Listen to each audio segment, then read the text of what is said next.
لیدونکو اوریدونکو او ګرانو هیوادوالو سلامونه او احترامات مې ومنئ.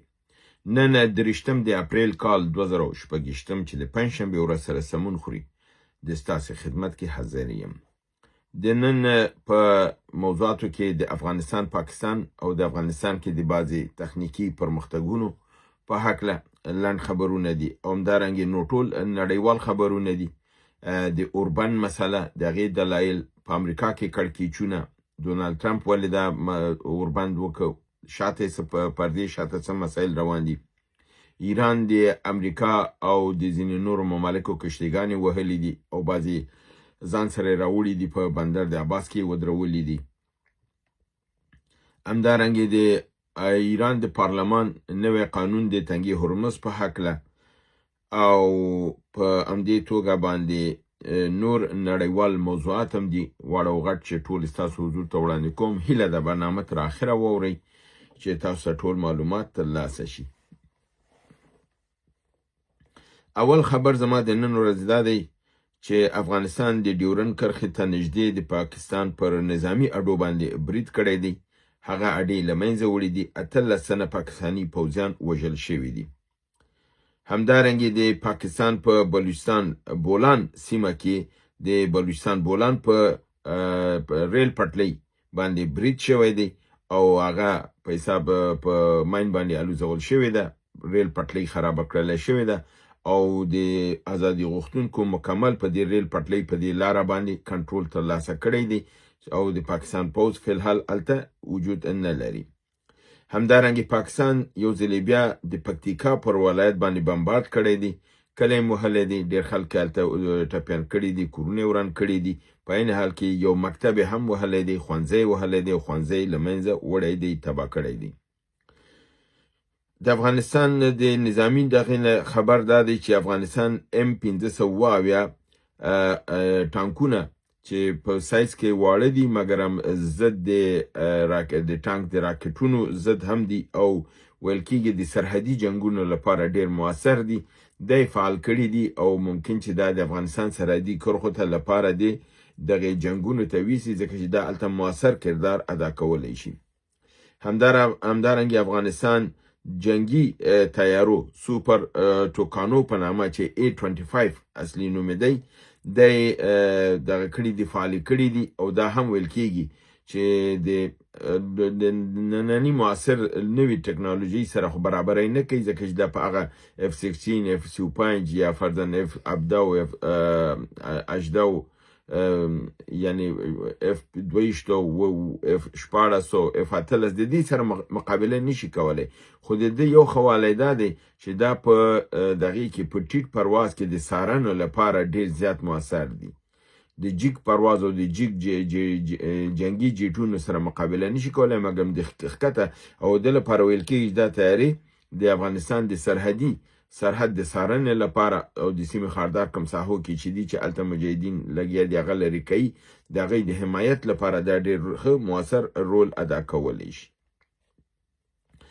راځم په نړیوالو خبرونو کې څرنګه چې تاسو معلومه ده اوله کې خو ډونالد ټرمپ دا ویلي چې دا به اوربن نه تمدیدوي او دا به په ایران باندې برید کوي او تاسو په ناببره توګه باندې وکتل چې ډونالد ټرمپ دا اعلان وکړ چې عاصم منیر او شهباز شریف ما سره خبرې کړې وې زنګ یې راته ووهه او ما دا اوربند تمدید کړ. خو اوس چې تحلیلونه نړیوال راوځي او د نورو مبصرینو خبرې موږ اورو چې په هغې کې نړیواله سطحه باندې ډېر لوی مبصرین دي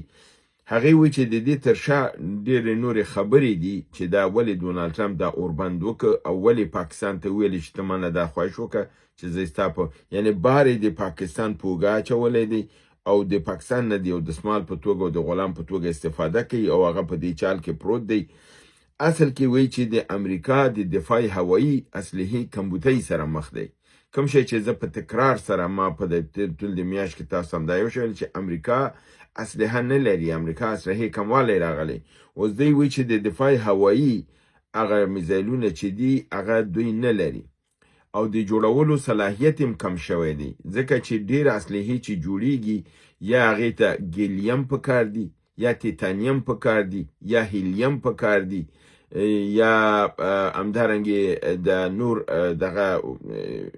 منرالز پکار دي چې هغه دوی د چین نه راوړل او چین چې کوم وخت نه پوه شوی چې دوی دا ټول بنیادی تاد او پټرول دا وهل شول تیاری دغه شوي دي نو هغه عنصرونه چې دي امریکا ته نه ورکوي نو امریکا هغه تولید نشي کولی استاد بالکل دی درې دانې امریکا ته پاتې چې هملته امریکا کې د خپل دفاع لپاره دي کوم یو چې څلور نورې دې سیمې ته راوړي هغه ټول تباه شو د منځه لاړه د هغې جوړول ته ډېر دغه پکار دی فرضاً ګیلیم ورته پکار دی اووه کیلو د یو رادار جوړولو لپاره دا اووه کیلو هر کیلو چې په 100 میلیونه باندې دي یعنی یو تات دغه چې جوړیږي 1.1 میلیارډ ډالر باندې جوړیږي نو تاسو فکر وکړئ د اووه کیلو به پسوي که کیلو په 10 میلیونه ډالر نو د دې نه جوړیږي 270 میلیونه ډالر ځکه خو دا رادار دونه قیمته دی او هغه دوی اخلي د چین نه هغه اوس دوی سره نشته نو د دوی د اسلحې د کمبود سره مخ دی ویل کېږي د دغه لپاره ډونالد ټرمپ دا اوربان د غیر معینه وخته پورې چې وخت ورته نه دی تعیین کړی دی ځنډولی دی چې دی په دې وخت کې کولی شي نه تنها چې خپل اسلحه پوره کړي بلکې د دغه هم وخوري چې کوم یو میزایلونه او د دې کمبود شوي دی هغه تکمیل کړي چې اسرائیل هم بالکل بربنډ شوی دی هغې ته هم ورکړي او خپل هم او پس له هغې نه بیا دا بیرته سیمې ته راشي او پر ایران باندې بریدونه وکړي بل عامل د دې چې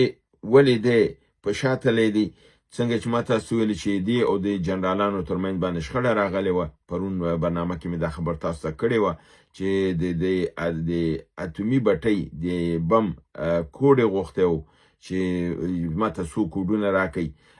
هغه کوډونه ورته نه ورکړ شوي او دې ته په مقابل کې جنرالان ودرېدلي وو اته دې ترمنځ دا خبره شوې چې د وطاق نه ایستی و نو اوس یو بله خبره د اتومي اصلحې په هکله راغلې ده چې د امریکا د اتومي اسلحې د سلاح جوړولو رئیس په اتهام د جاسوسۍ گرفتار شوی دی او دا خبر هم خپله امریکایي یو نظامی مشاور چې پخوا د وزارت دفاع مشاورو او د ډونالد ټرمپ نږدې پیژنګلوی نه دی ډاګلس ماک ګریګور دا خبره کوي چې انډریو هیګ چې د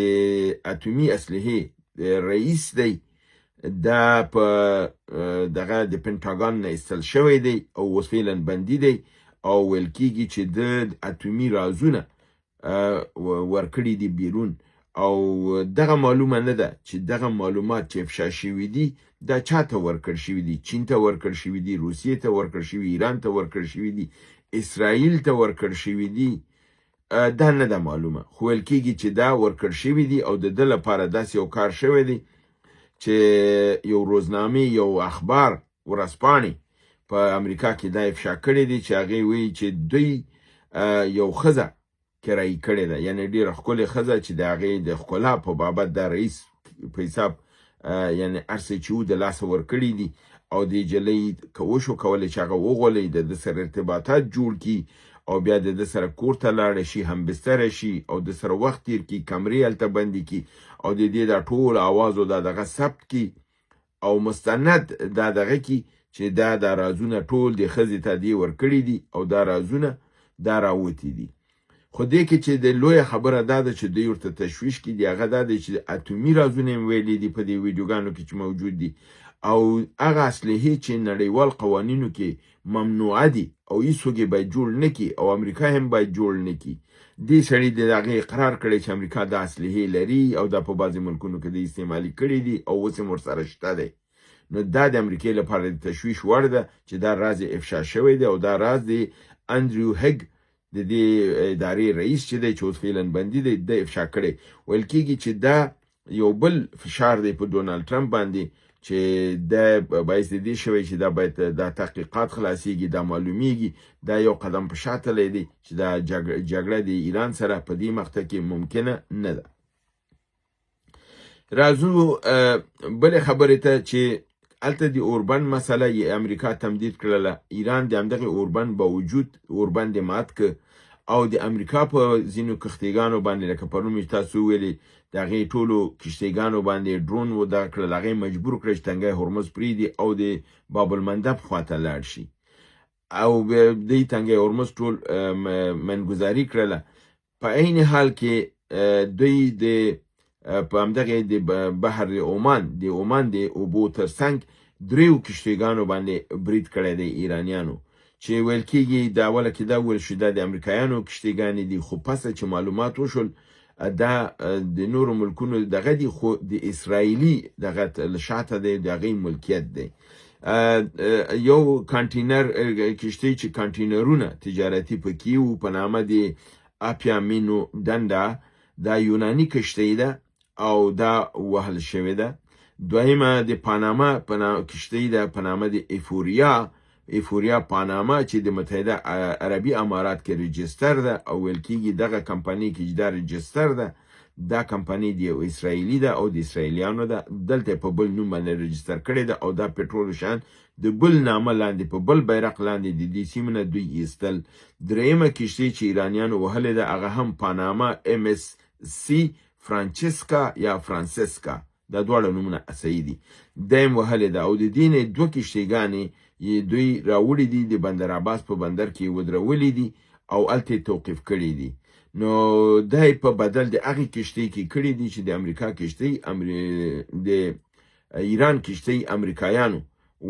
ووهله او بیا په هغې باندې خپل پوځیان ور وخېجول او تلاشي کوي. ایران ویلي چې د دې بدل به اخلي، د ده بدل په دې رقم ته واخیسته.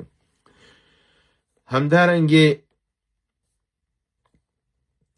بل خبر زما د نن ورځې دا دی چې د ایران پارلمان د هرمز د تنګي په هکله باندې نوي قوانین پاس کړي دي او وضع کړي دي. هغه قوانین دا دي چې هیڅ نوع جنگي کشتۍ ته به په هیڅ قیمت که ولو هغه ټول ټکس یا سیکیورټي ټکس یا ایران ورته نومي خیدی که هغه ورم کی خو اجازه به نه چې دی د تنګي هرمز کې، یعنی نظامی کشتۍ ته به اجازه نه، صرف د تیلو ټانکرونو ته به اجازه هغه په صورت د دې کې چې هغه سیکیورټي ټکس ورکوي، یعنی هغې ته اجازه نشته. نورو کشتیګانو چې نفت وړي هغې ته اجازه شته دی، خو دوی وایي چې دغه چې دا ویل کېږي چې دا ټول ټکس دی، دا ټول ټکس به نه، دا به سیکیورټي ټکس یا امنیتي ټکس به وي چې موږ ترې نه اخلو او دا د ده لپاره به اخلو چې دا کشتیګانې چې راځي په امن سره به هرمز ته راننوځي، تیل به اخلي او ایران به بیرته د تنګي هرمز نه په امن سره په وباسي په سلامتۍ سره او بیا به د خپل سفر ته ادامه ورکوي. بل دا دی چې په هر کشتۍ باندې چې دا کوم ټکس لګول کېږي دا به د فی بیرل $1 وي، یو بیرل باندې $1. نو دا که یو کشتۍ کې 500,000 بیرل نو $15,00,000 به ورکوي، که یو کشتۍ کې 1 میلیون بیرل نو $1,000,000 به ورکوي، که 2 میلیونه بیرل نو $2,000,000 به ورکوي او که زیاتې به ورکوي. شته د کشتیګانې چې تر 2.5 تر 3 میلیونه دغه بیرل نه زیات وړلی شي. نو دا کشتیګانې او معمولا دا لوی مملکتونه د 2 میلیونه 2.5 میلیونه بیرل نه زیات کشتیګانې دغه لري. نو دا دوی ویلي دي چې دا ټکس به دوی وضع کوي، د امنیتي او دغه به قیمتي دا به ده کېږي. بل قانون چې دی قانون کې دوی پاس کړی هغه دا دی چې هیڅ نوع اسرائیلي کشتۍ که هغه جنګي او که غیر جنګي چې د اسرائیل په نامه یا د اسرائیل لپاره کار کوي او هغه به دوی پوه شي اسرائیل رجستر کړې ده، هغه به په دې سیمه باندې نشي راتلی او اجازه به ورته نه وي. همدارنګې هغه کشتۍ هندۍ چې تېره ورځ ایران وهلې وه د هغې سره یوه عجبه لوبه شوې ده. اوس نړیواله سطحه باندې د فراډ یعنی د چلول او د جعلي کارونو کومه ډله جوړه شوې ده. هغه د انټرنیټ په ذریعه باندې لویو کشتیګانو سره تماس نیسي او هغې ته وایي چې که تاسو خپل دا ټکس تاویل کوئ موږ تاسو ته کاغذونه ماماده کوو، تاسو ته امنیت هم درکوو، تاسو کولی شئ د سیمې نه په ارامه سره تیر شئ. دغه هندۍ کشتۍ چې ده په دغې دام کې لویدلې ده. دوی داسې فکر کړي چې دا ایرانیان دي، ځان ایراني معرفي کړی دی، هغه کاغذونه فورمې ډکې کړي دي، هغه $2 میلیونه یې تحویل کړي دي، کاغذونه یې اخیستي دي، ډاډه په تنګي هرمز ورننوتې ده، تیل یې اخیستي دي چې زه خو کاغذونه لرم. چې کاغذونه ایرانیانو ته خو دغه کړي دي، هغه کاغذونه یې د اصلي نه وو، هغه جعلي وو، د ده بابند نه په هغې باندې وار شوی دی او دوی چې کله ویلي چې موږ د تیلو لپاره راغلي موږ هندیان نو دی هغه اواز نه دی اورېدل شوی ځکه دوی فکر کړی دی دا د دروغ باندې راننوتي په دې باندې وار کړی. اوس یعنې دا لوبې هم هلته شته چې د ډیجیټل سیستم نه د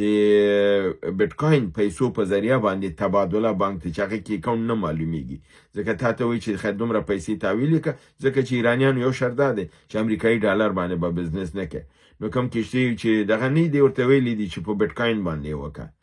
پیسې په بیټکاین تحویل کړي اکاونټ ورته ښودلی دی پیسې هلته تللي دي کاغذونه جعلي ورته لاس کې ورکړي نفر یې رخصت کړی دی نفر په دام کې لوېدلی دی دا د دې هندي کشتۍ جریان او قصه په دې توګه باندې وه بل خبر دا دی چې ایران د هغه پایپلاینونو چې د فایبر انټرنیټ په هغې کې د ټولې عربي نړۍ ته او د نورې نړۍ سره پیوستون لري لکه امریکا او اروپا او د ټولې نړۍ سره یعنی د عربي نړۍ چې دا داسې پرزرق او ذوق ده او دا ټول دنیا ورته ځي دا سیستم چې دی دا د دغې بهري دی او ایران د دې نقشه نشره کړې ده او ویلي دي چې دغه 7 پایپونه دلته تیر دي او دا 7 واړه پایپونه زمونږ په کنټرول کې او اختیار کې دي که ایران امریکا په موږ برید وکړي یا امریکا د سیمه کې ورانه وکړي دغه پایپونه چې موږ ووهو 93% انټرنیټ سیستم مخابراتي سیستم بانکي سیستم صحي سیستم دا ټول منقطع کیږي او عربي نړۍ او غربي نړۍ ټول تورې تیارې ته ځي دی اختار ورکړی دی ویلی دي او دا نقشه یې ورته نشره کړې ده چې دا ګورې دا ما ټول ما سره دي او ما سره په دې کې بې احتیاطي مه کوئ یعنې په دې د زورګویي نه کار مه اخلئ وم خبر را سره دا دی چې رضا امیر مقدم د ایران سفیر په اسلام آباد کې پرون د شهباز شریف سره لیدل کړي دي او شهباز شریف هغه ته دا افشاری کړې ده چې خپل حکومت سره د مذاکراتو متعلق باندې خبرې وکړي او دا کوشش وکړي چې که دغه ځواب چې دی لږ زر موږ ته راکړي تر څو موږ وشي کولی چې دغه شرایط پوره کړو او دا ناسته وشي ځکه دا خو د بادار ته اوس خپل کریډټ اخلي او ایران په دې کې علاقه نه لري ایران یې ځنډوي ایران لګیا دی په هلته په کشتیګانو باندې کې د امریکایي کشتیګانې په شا وتنبولي خپل دغه نوره مستحکم کړل خپل میزایلونو دا یو ځای په ځای کړه کشتیګانې خپل دا کړه ایران کافي بدلون راوستی دی او چون دا د خپل بادار ته بوټپاکي کوي او دا موقع ایران ته چانس دی نو دا د هغې دپاره وسوی چې نه هر څه چې کوئ لږ زر وکړئ بل خبر دا دی چې پروفیسر سید محمد مراندي د ایران د تهران د پانتون استاد چې نړیواله سطح باندې تبصرې او مبصر دی هغه وایي چې د اسلام آباد د مذاکراتو په دوران کې زه په اسلام آباد کې ویومه او دغه خبره چې جی ډي وین سعودي کوي چې ایران هیئت صلاحیت نه درلوده او د هر دقیقه خبرې کولې دی وایي دا کاملا یو دروغ او غلطه خبره ده په دې چې قالیباف په دې ټول دوران د مذاکراتو کې یو ځل هم د میز نه دی اوچت شوی چې زه ایران کې خبرې کوم بلکې کاملا صلاحیت یې درلوده او دا یوازینی سړی چې مجتبی خامنه‌ای مستقیم نماینده او مستقیم ارتباط د سره د هغې و چې ده ته هغه اعتماد ورکړی نو د ضرورت نه و چې بل چاته لاړ شي یا زنګ ووایي یا اجازه وغواړي نو د دې لپاره د یو زنګ هم نه دی والی برعکس جي ډي وینس هغه سړی و چې په مسلسله توګه باندې د امریکا کې د تماس کې او دا هم نه معلومېدله چې دا به په اسرائیلو کې ډېر تماس کې و او که دا به په واشنګټن کې ډېر تماس کې و خو دا به په تماس کې و بنان هغه شی چې دوی په خپله نشو کولی دوی په نورو باندې تهمت ویلی او دروغ یې وویلي د نهم خبر د نن ورځې دا دی چې د دغه تېرو 21 ورځو کې د تیلو د تصفیو تصفیو مرکزونه د نړۍ په مختلفو نقاطو کې له منځه وړل شوي دي او دا اوس یو سوال دی چې ولې د تیلو دا د تیلو پاکولو تصفیه کولو چې دغه دی دا له منځه وړل کیږي ویل کیږي چې په 15 د اپریل کې په استرالیا کې د تیلو تصفیه دغه په بم والوځول شو په 1 د اپریل په هند کې یو د تیلو تصفیه دغه له منځه ویوړ شو په 14 د اپریل بل دغه د منځه ویوړ شو همدارنګې پرون بله ورځ په ټکساس امریکا کې په 21 د اپریل باندې د تیلو یو پالایشګاه له منځه ویوړل شوه په رومانیا کې د تیلو پالایشګاه له منځه وړل شوې ده د جنګ په وخت کې اسرائیل د ایران د تیلو په پالایشګاه یا فرضاً تصفیې دغې باندې حمله کړې ده ایران د عربي ممالکو په د تصفیې د پټرولو په دغې او د اسرائیل د پټرول د تصفیې په مرکز باندې برید وکړ په حیفا کې او په اشداد کې هغه دواړه ورته د منځه ویوړل نو دا رقم ته دغه کار چې وي هر څوک چې دی کوي د نړیوال د اقتصاد له منځه وړلو لپاره کوي چې هغه یو لوی بمبست نړۍ ته راشي. نو دا غیر د اسرائیل نه بل څوک نشي کولی. د اسرائیل دی چې خپل ناکامي ګوري، هغه وایي چې زه ناکام یم او نړۍ ما سره ونه درېدله، ټوله نړۍ اوس یو تباکیي او اقتصادي بمبه سره مخ کوي. دا ډېر یو مهم ټکی و. د دې جنگ اثرات ورو ورو شروع کېدل شروع شول. جرمني په د پټرولو په دغې باندې د راشن یا د قرنطین د پروګرام وضع که، یعنی هر څوک چې پټرول اخلي په یو معینه مقدار کې به اخلي او فرضاً څلوېښت ساعتو کې یو شی اخلي، دویم ځل به حق نه لري. داسې کوم اصول او قوانین ورته وضع کړي دي او د خلکو ته باندې د پټرولو قرنطین په جرمني کې لګېدلی دی. همدارنګه د پټرول او د بنزینو د قلت له وجې نه لوفتانزا د جرمني تیارو 20,000 پروازونه خپل کنسل کړي. 20,000 پروازونه د میلیاردونو ډالر خساره رسي. همدارنګه عربي ممالکو په 100,000 دغه پروازونه دوی کنسل کړي دي، ځکه چې اوس خلک په هغې ځینه نه ورتلی شي، د تللو خو څوک زړه نه ښه کوي، د جنګ سیمه ده او د وتلو لپاره چې دی څومره چې وتی شي لګیا دي وځي. نو د هلته هم دا پروازونه دغه دي کم شوي دي، دا د قرنطین سره په حساب مخامخ دي. او زما د نن ورځې اخرنی خبر دا دی چې د دغه د هرمز د تنګي د بندولو په وخت کې د امریکا چې تنګه د هرمز بند کړی ده، د ایران 30 کشتیګانو پټرول اخیستی دي د سیمې نه او د دې سیمې نه تیر کړي دي، آزاد مارکیټ کې خرڅ کړي دي. او همدارنګه پروفیسور سید محمد مراندی وایي چې د جګړې نه مخکې په مارکیټ کې، ځکه دا بعضې کشتیګان داسې کوي تیل اخلي، تیل په کشتیګانو کې ډکوي، په آزاد بحر کې ودرېږي، هلته ولاړي. کله چې نړۍ کې یو مملکت عاجل پټرول ته ضرورت کېږي او یو مملکت نه که پټرول غواړي، دا نړیوال اقتصادي سیستم کې داسې دی چې هلته بعض وخت کې پټرول دفعتاً مهیا نه وي، دفعتاً دی ته ورکول کېدی نه شي، یو هفته 2 هفتې وخت غواړي، یو میاشت وخت غواړي چې ما سره نوبت نشته دی، په نوبت کې دا کوي او بل قیمت بیا ورته جیګ ورکوي. دا کشتیګانې په آزاد بحر کې ولاړي، بیا دغه مملکتونه دغه کشتیګانو ته ځي، دفعتاً دا کشتۍ په بیه اخلي، خپل ضرورت رفع کوي. استاد مراندی وایي چې د ایران 200 میلیونه بیرلو پټرول په مارکیټ کې تیار ولاړو د جنگ نه مخکې، او د دغه جنگ په وخت کې ایران د 100 میلیونه بیرله خرڅ کړل او هغه پیسې ایران ترلاسه کړلې، او 100 میلیونه بیرل نور هم د اوس په بحر هند په آزاد کې ولاړې دي کشتیګانې، او دا به دوی په ورو ورو خرڅوي او دا پیسې به هم ترلاسه راوړي. او په عین حال کې تاسو معلومه ده چې د ورځې اوس 2 میلیونه بیرله روسیه نړۍ ته عرضه کوي، 2 میلیونه بیرله امریکا عرضه کوي، 4 میلیونه بیرله سعودي د بحر سره بحر د لار نه یعنی ریډ سی د لارې نه نړۍ ته عرضه کوي، ځکه چې تنګه د هرمز بنده ده، نو هغه د باب المندوب په طرف باندې هلته